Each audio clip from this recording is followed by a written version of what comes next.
fundamental skills in all of cybersecurity. We're talking about the art and the science of information gathering. Welcome, Agent. I'm Tensor, and I'll be your instructor here at the Tensor Security Academy. My job is simple, to give you the skills you need to think, act, and succeed out there in the digital world.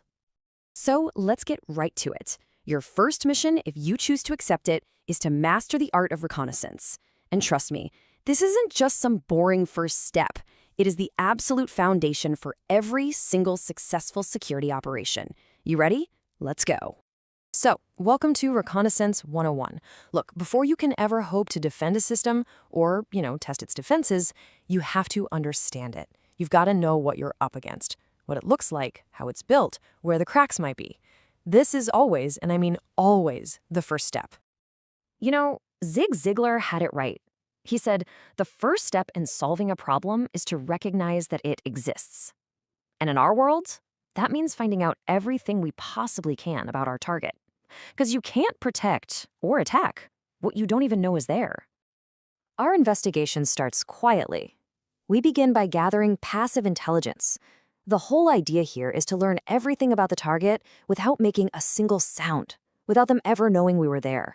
Think of yourself as a digital detective, just gathering clues from public sources. So what exactly is passive information gathering?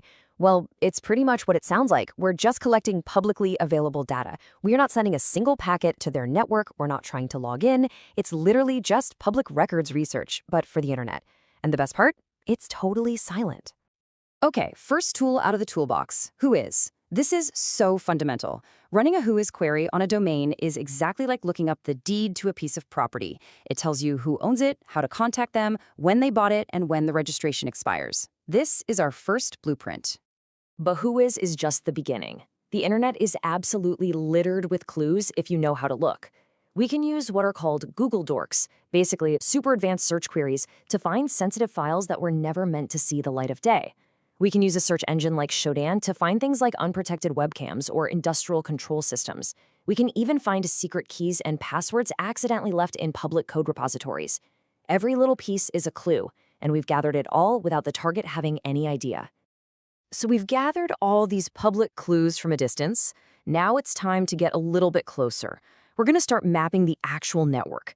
And that always begins with DNS, the internet's giant phone book. Our goal here is to turn a friendly domain name into a numerical IP address. And this, right here, is where our entire strategy changes. And this is the critical difference. Everything we've done up until now has been passive. We were listening from afar, totally anonymous. Now, we're shifting to active reconnaissance. We are about to walk right up to the target's digital front door and give it a knock. We're sending them packets, we're interacting with them, and that means we can be detected. So how do we start poking at DNS? It's a pretty simple three-step process. First, we use a command like host to get that main IP address. Second, we can check for any public text records. These are like little public sticky notes system admins sometimes leave behind.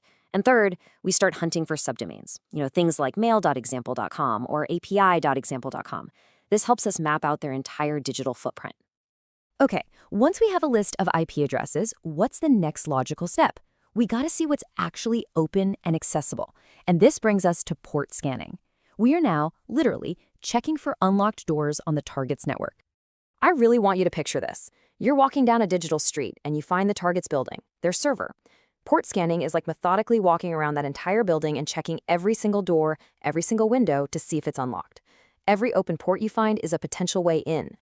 We can get started with a really simple but incredibly powerful tool called Netcat. People call it the Swiss Army knife of networking for a reason.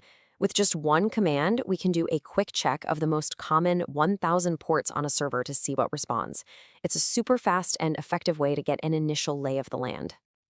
Now, Netcat is fantastic for a quick look, but when you need a truly detailed map, the pros turn to the undisputed champion, Nmap, the network mapper.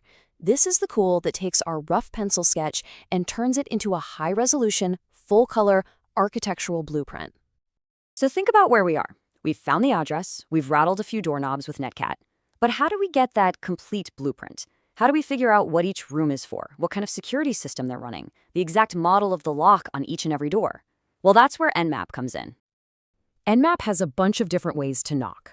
A standard TCP Connect scan is like a firm, loud knock on the door. It's really reliable, but it's also really easy for them to notice. A stealth scan, on the other hand, is more like gently jiggling the handle.